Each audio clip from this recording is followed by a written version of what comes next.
ಯೋಜನೆಗಳು ಜಾರಿಯಾದಂಥ ಕಾನೂನುಗಳು ಇಡೀ ಸಮುದಾಯಕ್ಕೆ ಹಿಂದುಳಿದ ವರ್ಗ ಅಲ್ಪಸಂಖ್ಯಾತರು ದಲಿತರಿಗೆ ಮಾರ್ಗದರ್ಶನ ಮತ್ತು ಅವರ ಉನ್ನತಿಗೆ ಆದಂಥವು. ಏಕೆಂದರೆ ನಮ್ಮ ದೇಶಕ್ಕೆ 1947ರಲ್ಲಿ ಸ್ವಾತಂತ್ರ್ಯ ಬಂದ ನಂತರ ಈ ಸಮುದಾಯಗಳಿಗೆ ಸಾಮಾಜಿಕವಾಗಿ ಆಗಿರ್ಬೋದು, ಆರ್ಥಿಕವಾಗಿ ಆಗಿರ್ಬೋದು, ಶೈಕ್ಷಣಿಕವಾಗಿ, ಉದ್ಯೋಗವಾಗಿ ಯಾವುದೇ ಸವಲತ್ತುಗಳು ಕೂಡ ನಮಗೆ ಇರಲಿಲ್ಲ. ನಮಗೇನು ಬರೀ ಸ್ವಾತಂತ್ರ್ಯ ಅನ್ನೋದೇ ಸಿಕ್ಕಿತ್ತಷ್ಟೇ.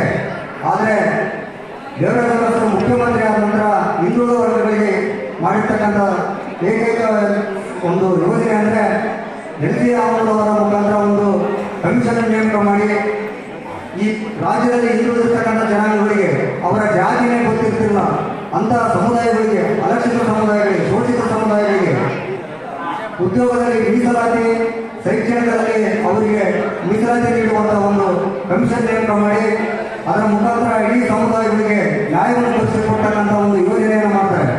ಅದು ಹಿಂದುಳಿದ ವರ್ಗಗಳಿಗೆ ಅದು ಒಂದು ಬೈಬಲ್. ಏನೋ ಆ ಎಲ್ಲಿ ಅವರ ಕಮಿಷನ್ ಇದೆ, ಹಿಂದುಳಿದ ವರ್ಗಗಳಿಗೆ ಒಂದು ಬೈಬಲ್, ಅದೊಂದು ಭಗವದ್ಗೀತೆಯನ್ನು ನಾನು ಈ ಸಂದರ್ಭದಲ್ಲಿ ಇಷ್ಟಪಡ್ತೀನಿ.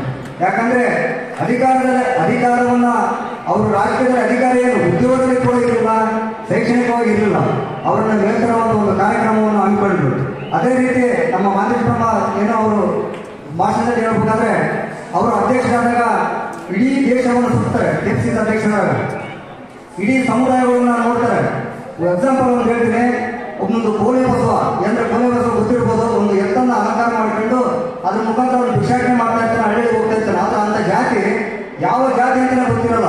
ಒಂದು ಕಾರಿನಲ್ಲಿ ಹೋಗ್ತಾರೆ, ಅಂತ ವ್ಯಕ್ತಿ ನಿಲ್ಲಿಸಿ ದೇವರಾಜ ಹೇಳ್ತಾರೆ, ನಿಮ್ಮ ಜಾತಿ ಯಾರಪ್ಪ ಅಂತ ಕೇಳ್ತಾರೆ.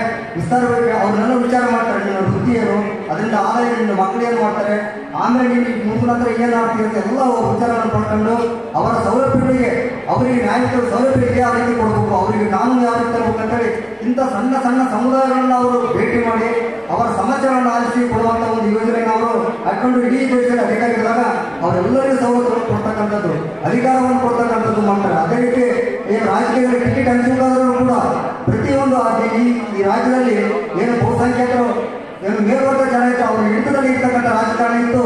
ಇವರು ಬಂದಾಗ ಏನು ನಿರ್ಲಕ್ಷಿತವಾಗಿರ್ತಕ್ಕಂಥ ಸಮುದಾಯಗಳು ಅವರಿಗೆ ಟಿಕೆಟ್ ಅನ್ನು ಕೊಟ್ಟು ಗೆಲ್ಲಿಸಿ ಇಡೀ ದೇಶದಲ್ಲಿ ಕರ್ನಾಟಕದಲ್ಲಿ ಮತ್ತೆ ನೋಡುವಂತೆ ಅವರು ಮಾಡ್ತಾರೆ. ಏಕೆಂದ್ರೆ ಅಂತ ಸಮುದಾಯಕ್ಕೆ ಟಿಕೆಟ್ ಕೊಟ್ಟು ಗೆದ್ದು ಬರ್ತಾರೆ ಅನ್ನೋ ಒಂದು ಭರವಸೆಯನ್ನ, ಅವರ ಆತ್ಮವಿಶ್ವಾಸವನ್ನ ರಾಜಕೀಯದಲ್ಲಿ ತುಂಬಿರ್ತಕ್ಕಂಥದ್ದು ದೇವರಾಜ ಅವರು.